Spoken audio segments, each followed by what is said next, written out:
Muito boa noite, meus melhores cumprimentos a todos aqueles que me dão essa grande satisfação de estarem neste local eletrônico muito prestigioso da Arpem do Estado de Goiás, para nós continuarmos a nossa série Caminhando pela Lei 6.015.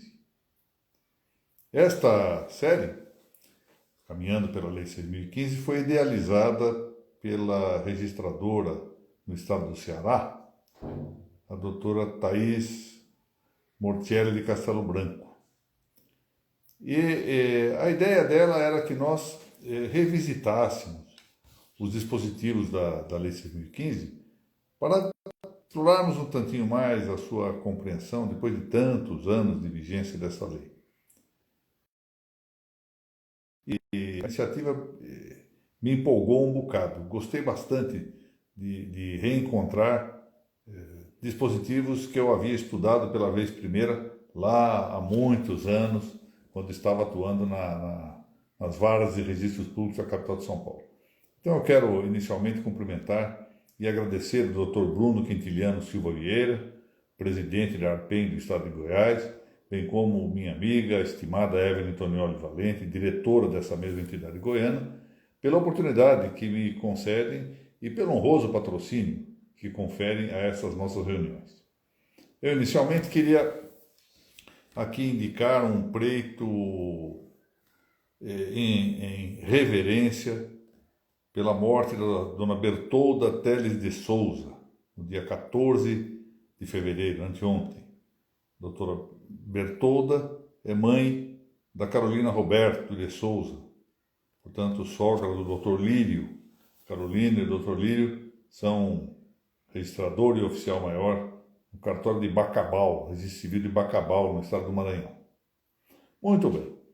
Eu vou tratar hoje aqui do artigo 53 e um pouco do artigo 54, não será possível, provavelmente, exauri-lo. E vou me valer aqui de uma circunstância pessoal minha para referir esse artigo 53 num ponto concreto, que diz respeito ao assento de nascimento. O artigo 53 da Lei de Registros Públicos tem duas hipóteses. A primeira hipótese é a da criança que nasce morta, e a segunda hipótese é da criança que morre na ocasião do parto, ou seja, nasce viva e morre por ocasião do parto. E nesse caso, deve ser feito o assentamento, assim diz a lei, no artigo 53, com os elementos que couberem e a remissão ao caso do óbito. Sendo que no caso de a criança ter nascido morta, né, no caso do chamado natimorto, será feito o registro no livro C auxiliar, com os elementos que couberem. Já essa expressão natimorto, ela é curiosa porque a ideia de nascer já implica vir ao mundo, e a suposição de que venha ao mundo com vida. Mas o fato é que a expressão natimorto é uma expressão tradicional daquele que nasce sem vida. Bom, o que eu queria mencionar, e isso envolve, como eu disse, uma circunstância pessoal que eu queria referir, é que a lei não fala nada sobre como deve comportar-se o registrador ao receber as declarações referentes ao natimorto, em termos do que deve ou não lançar no livro C auxiliar. E a questão de, acho que 10 ou 12 anos, uma grande estudiosa do registro civil aqui no estado de São Paulo, a doutora Mariana Barbieri, apresentou um trabalho na Escola Paulista da Magistratura, sustentando o cabimento de registrar-se o nome do natimorto. Eu confesso que eu fiquei tão admirado com o trabalho dela, tão bem feito estava esse trabalho, que eu encaminhei a proposta doutrinária que ela fazia, e não só encaminhei, mas levei pessoalmente ao então Corregedor-Geral da Justiça, que era o Dr. José Renato Nalini, para que ele considerasse a hipótese de que os registros no livro C, auxiliar, relativo aos natimortos, portanto, contivessem o nome do natimorto.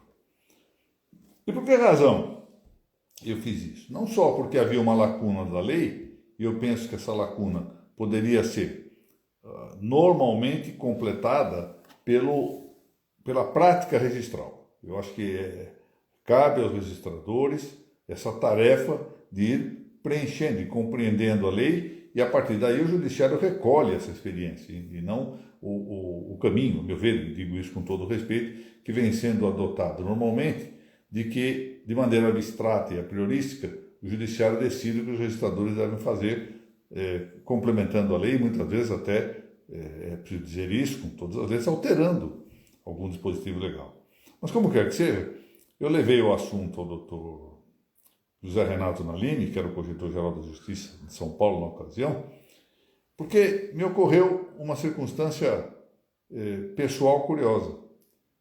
Eu, como muitos sabem, eu tenho já 4 netos. Ontem nasceu o José, meu mais novo neto, e eu notei que, como eu vinha já de ter sido pai, né, de 3 grandes filhas, eu notei ao longo do tempo que antes dessa proliferação do exame das imagens e também do exame de sangue que diagnostica o sexo da criança antecipadamente, antes de nascer, era menos comum que os pais, os avós, os tios, padrinhos, etc., se referissem ao nascituro por um nome, porque não tinham certeza qual nome seria.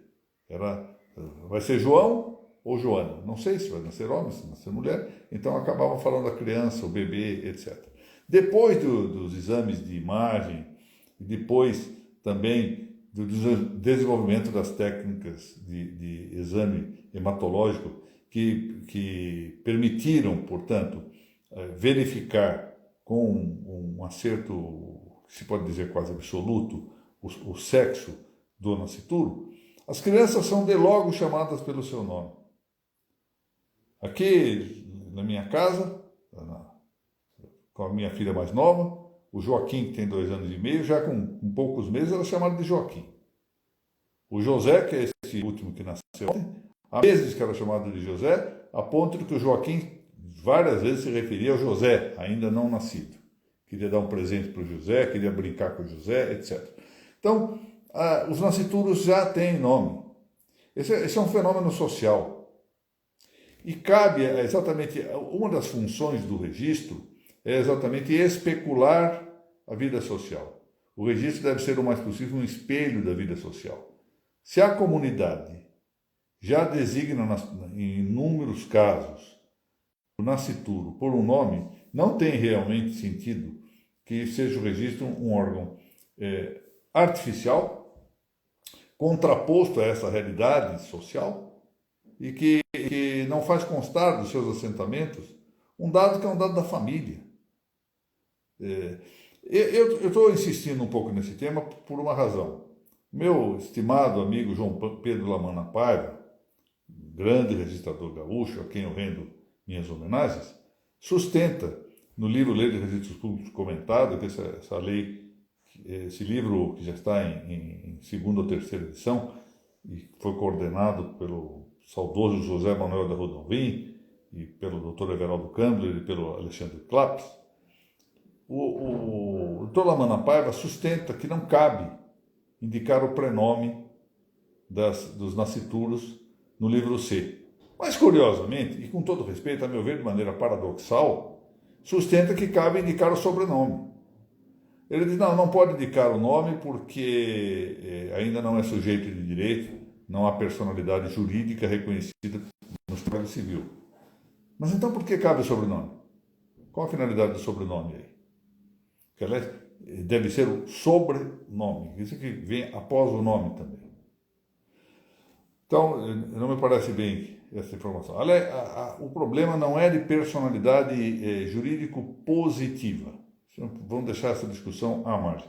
O problema é que há uma personalidade natural. Vai se dizer a um pai de família, sobretudo as mães de família, que o bebê que está no seu ventre não é ainda uma pessoa. Então, nós temos que ver a realidade social. Por mais que o direito venha dizer, não, só se ressalva os direitos do nascituro, etc., mas a pessoa só começa no nascimento com vida e tudo, tá, ótimo. Pode-se dizer isso, está no Código Civil, isso é uma opção legislativa, determinativa. Mas a realidade social é de que o nascituro já é chamado por um nome, já é tido como alguém, e é alguém com vida, porque é alguém irrepetível. É alguém irrepetível. Bom,